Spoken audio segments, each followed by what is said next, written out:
Kakapasok lang, heto na. Sa wakas, breaking news, VP Sara, may matinding pasabog sa dahig. Ayan, syempre itong balitang ating matutunghayan ngayon ay nagmula kay PH News Update TV. At ito po ang inyong lingkod na si BT na magbibigay ng reaksyon at komento dito sa video na ating matutunghayan ngayon. At huwag na natin pagtagalin at sabay-sabayin natin panoorin ang laman ng video na hatid sa atin ni PH News Update TV at bibigyan natin ng reaksyon ang balitang ito. Pasok!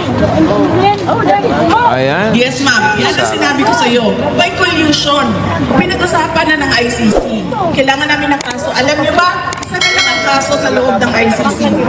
Ang kaso na lang ni dating Pangulong Rodrigo Duterte. Kaya hawak na hawak. Pilit na pilit sila. Hello?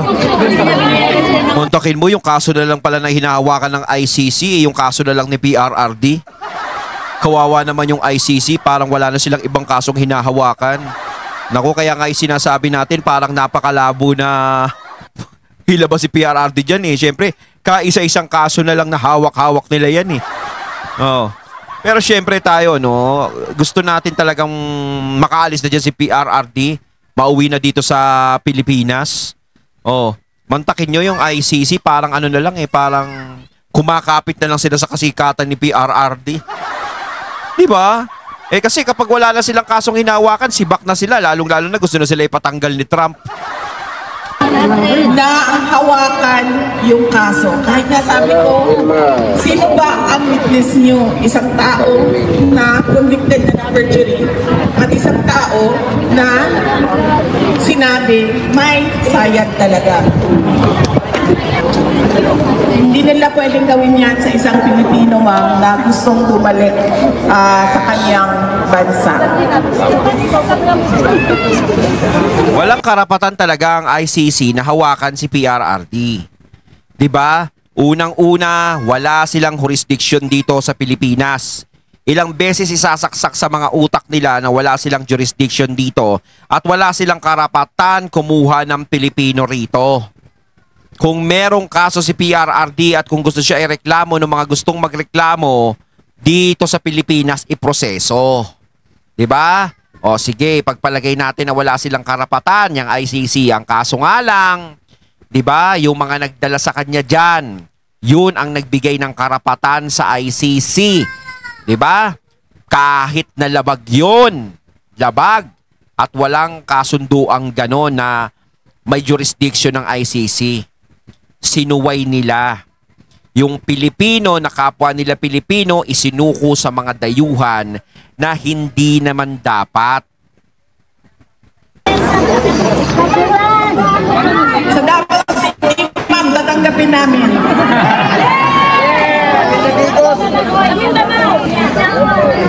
Ang gusto talaga ni dating Pangulong Rodrigo Duterte, lagi niya sinasabi, 80 years old na ako, ilang taon na lang ang naiwan sa buhay ko. Gusto ko lang umuwi para mamatay sa Pilipinas. Yan ang paulit-ulit na sinasabi niya. Kaya sinasabi ko rin sa kanya na huwag ka muna mamatay dahil wala ka pa sa Pilipinas. Oo naman, di ba? Pero si PRRD, no, gusto natin kahit makauwi siya sa Pilipinas, gusto pa natin na mabuhay pa siya.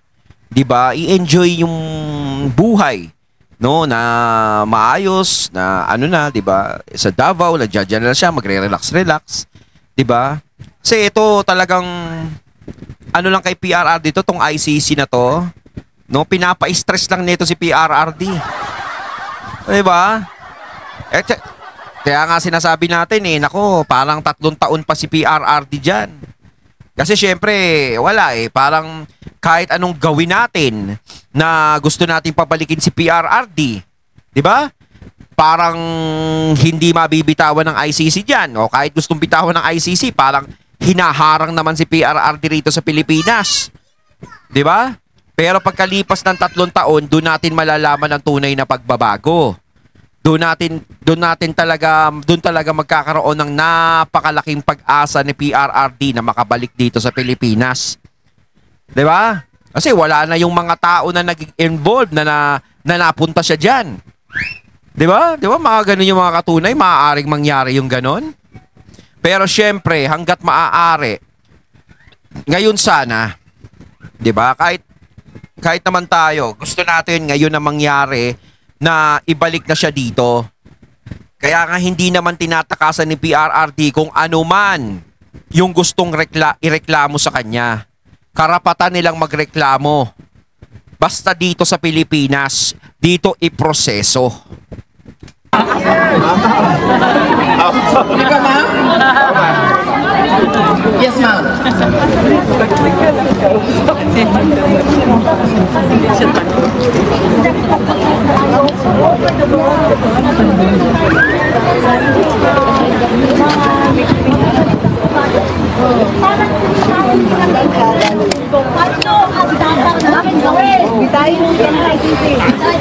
As a Dutch citizen, ma'am, pwede ka sumulat sa Dutch government. Bakit kayo may participation sa pagkuha ng aming dating Pangulo?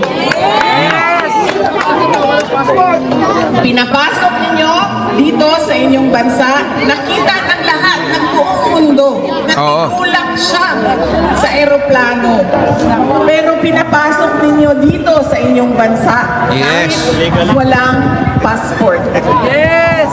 Yes! Hindi pwedeng gawin yan. Illegal yon, hindi tama yon. Pero lahat sila tahimik. Doon pa lang di ba? Doon pa lang sa sinasabi nila sa di ba, yung pagkuha kay PRRD. Na sinasabi nila yung ICC talaga ang gumawa ng paraan para kunin si PRRD, na gusto ng ICC na maisuko si PRRD ron. 'Di ba? O sino pa yung gumawa ng paraan para magkaroon ng eroplanong maghahatid diyan sa The Hague kay PRRD? O 'di ba, dito sa Pilipinas? O so ibig sabihin nun, hindi naman talaga ICC ang siyang may gusto.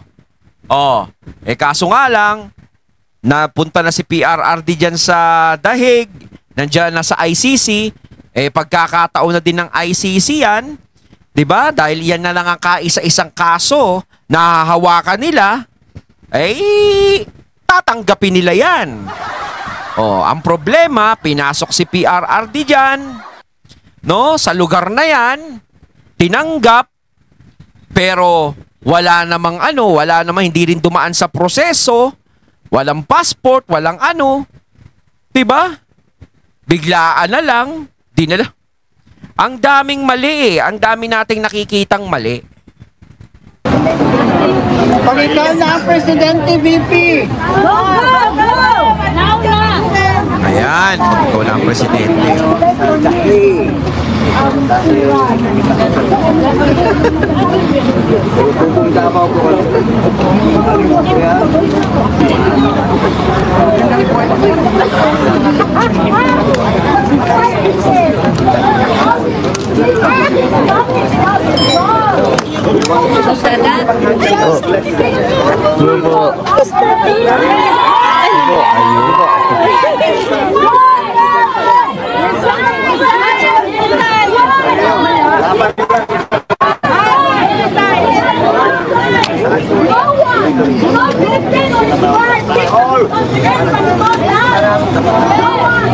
Darating tayo dyan, ma'am, sa ginagawa ng administrasyon ngayon sa ating bayan. Laban lang, 2028 na, malapit na.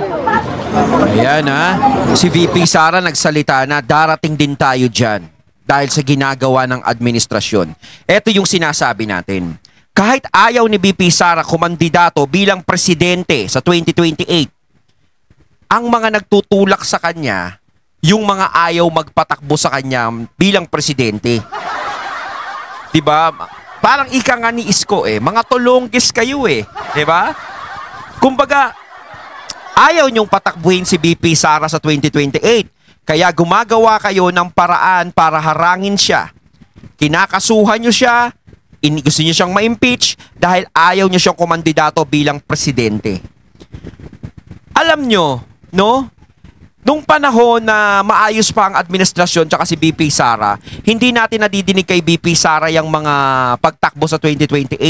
Ang nadidinig natin na mga chismis-chismis, Eh pagkatapos niya maging vice president, gusto niya nang bumalik sa Davao. 'Di ba? At sinasabi ni PRRD na ayaw niya maging presidente si BP Sara dahil mabigat na obligasyon ang pagiging presidente. Hindi nyo ba naisip yon? Bakit hindi nyo na lang sinuportahan sa pagiging vice president si BP Sara? Kinaibigan nyo na lang. 'Di ba? Hinilot-hilot nyo na lang. 'Di ba? Malay nyo, hindi nga siya tumakbo. At baka mamaya, kayong gustong magtanggal sa kanya, baka i-endorso niya pa kayo. 'Di ba? Baka tulungan niya pa kayo. Oh, hindi niyo ba naisip 'yon? Ang hirap kasi sa inyo, pinangunahan niyo agad si BP Sara na hindi pa siya nagsasalita. Siguro nakalampag ang mga utak ninyo nung lumabas yung mga survey na lagi siyang nangunguna sa presidential. Pero ayaw niya naman pinag-uusapan yun. Parang hindi siya interesado. Ngayon, sa ginawa sa mga Duterte, nagiging interesado na siya sa pagtakbo sa 2028. Dahil syempre, oras naman para ipaglaban naman nila ang sarili nila. 'Di ba? Kayo din ang nagtulak kay BP Sara para siya ay lumaban, para siya ay tumakbo. Kayong mga nagrereklamo sa kanya, kayong mga gumigipit sa mga Duterte. Hindi lang taong bayan ang nagtutulak sa kanya. Ang pinakamalaking, 'di ba? Ang pinakamalaking may ginagawa sa pagtulak kay BP Sara sa pagtakbo ng presidente, yung mga taong gustong mawala sa posisyon at yung mga taong gumigipit sa kanila.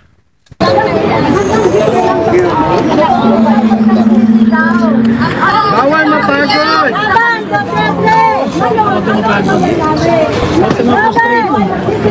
Laban lang. Parang nakikinig na lang si BP Sara sa mga taong nagsasalita dyan.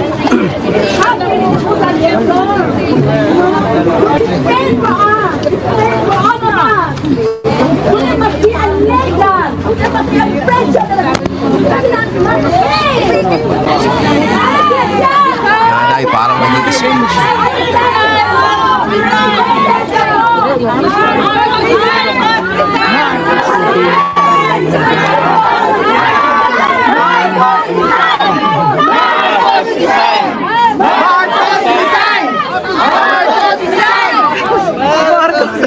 Ako pinagre-resign na talaga.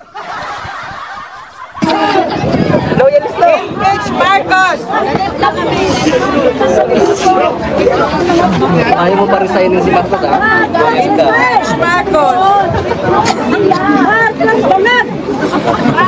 Bibad kayo, ha? Wala. Ma'am, bigyan ko lang ng, bigyan lang kita ng some sort of explanation. Kahit alam ko, naiintindihan ko, tayong lahat gusto natin mapalayas si BBM. Kasi wala tayong nakikita pagbabago o pagtutuloy ng pagbabago na nasmulan ni dating Pangulong Rodrigo Duterte. Kaya ang rason kung bakit natin siya binoto. Pero ma'am, kahit man mapalayas natin, Uy, huwag muna kayo magsalit. Huwag muna kayo sumigaw. Eh, nagsasalita pa si BP. ang adik na presidente natin, hindi natin mapapabalik si dating Pangulong Rodrigo Duterte. So, dalawang bagay po yun, ma'am. Ayun yung sinasabi ko. Hanggat nandito yung administrasyon, napakalabong makabalik si PRRD. That's the truth. Masakit mang isipin, masakit mang tanggapin, napakalabo talagang mangyari. Pero siyempre tayo, umaasa tayo eh. Pero parang parang alanganin pa. Kaya talaga maghihintay tayo ng 3 years para yung sigurado na talaga na mailalaban si PRRD at makabalik siya rito. Ang tanong siyempre sa kondisyon ni PRRD, kailangan talaga na maging kondisyon siya at makaabot siya ng 3 years. 'Di ba? Siyempre tatanungin natin, makaabot ba siya ng 3 years? Siyempre gusto natin 'yan. Hanggang sa maging presidente, kung sino man ang gusto nating maging presidente. kailangan labanan ni PRRD yan. No? Kailangan natin papadismiss ang kaso ni Pangulong Duterte at papabalik siya sa Pilipinas. At iba po yung bagay na meron tayong galit at meron tayong kagustuhan na palayasin o patalsikin ang ating presidente ngayon. Kaya po nauna ang aking sinasabi kanina about sa ICC at sa kaso ni President Duterte dahil gusto ko marinig ng ICC mula sa atin kung ano yung ginagawa nila sa kababayan natin. Yes. Kinuha nila, binigay siya ni BBM sa ICC. Pero hindi makukuha pabalik ni BBM Ayun, si Boss Dada si pala dating ito. Pangulong Rodrigo Duterte. Ayun, syempre, no, credits kay Boss Dada. Ayan, na tong video na to, no. Suportahan natin yan si Boss Dada. Bibi ko ikaw na presidente, mapauwi na. Banateros. Ayun, Bakit? idol natin, Kasi Banateros. pumasok na siya Grabe sa Luis, oh. kulungan. Thank you very much. Under Thank you, Luis. custody na siya sa ICC. Kasi sinurrender siya ng Pilipinas. Malino pa po, di ba? Yes, mali. ma'am. Yan din Yes. ang sinasabi natin, ma'am. Bakit? Tulad ng sinabi ko, nagtanong si ma'am, ano bang magagawa namin? Tanungin niyo ang Dutch government, bakit kayo sumali sa pagkidnap? Bakit kayo sumali sa extraordinary rendition? Pinapasok Kay nila dating dyan eh. Pangulong Duterte. Illegal yun eh. At ganun din ang ICC. Sabi nila, sila ay para sa human rights, sila ay para sa democracy, liberty, freedom. Hindi. Pero, nakita natin, di ba? Ano ginawa nila? Tinanggap nila with open arms ang tao kinidnap sa sariling bayan. Yes, tama, tama.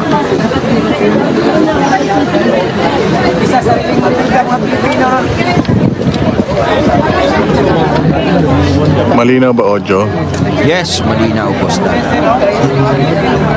Yes, ma'am. Pero, meron interviews na pwede sabihin ng Pilipinas na ibigay nila sa amin dito habang kayo ay nagkatrial at nagkakaso. At kami, ang maninigurado, na a-attend siya sa kanyang hearing. Napupunta siya sa mga lahat ng patawag ninyo. At hindi siya mawawala. Yes, ma'am. Yan ha, ginagaransya na ni VP Sara.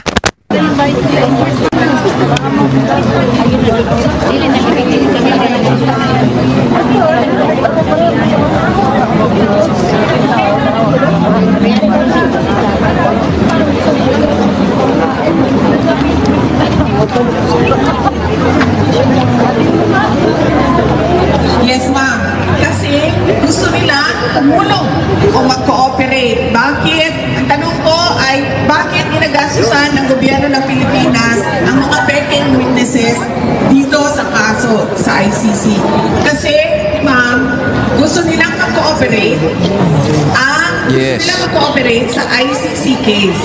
Kasi sabi ko nga sa inyo kanina, Kumbaga gumagawa na sila ng paraan, kaya gumagaso sila dyan sa mga witness na yan. nagkakaroon sila in collusion. Iba nga, iba, ICC, wala na- iba ang pinagkamatay eh. Sinasama sa kaso ni PRRD. Kayong kaso, bibigyan namin kayo ng kaso. Ito, kalaban namin sa politika, na natatalo kami sa politika, ibibigay namin sa inyo. At sa inyo na yan, ikulong nyo na yan para hindi na siya makabalik sa bansa.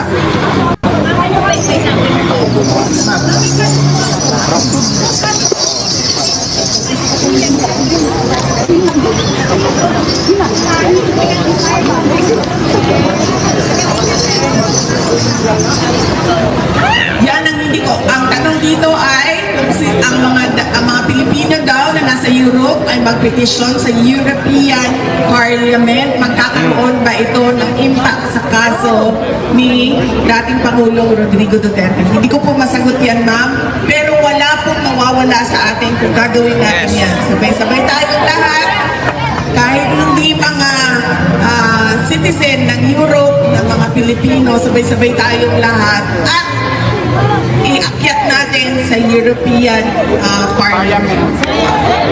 Ayun, at ating natunghayan ang video na nagbula kay PH News Update TV. At syempre, natunghayan natin si VP Sara. Ayan, nagsalita si VP Sara. At syempre, yung video na yun, courtesy of Boss Dada. Ayan, syempre, supportahan natin si Boss Dada. Kayo mga katunay, anong masasabi niyo tungkol dito? Comment lang po kayo sa comment box. So once again, I'm BT and I'm out. Peace.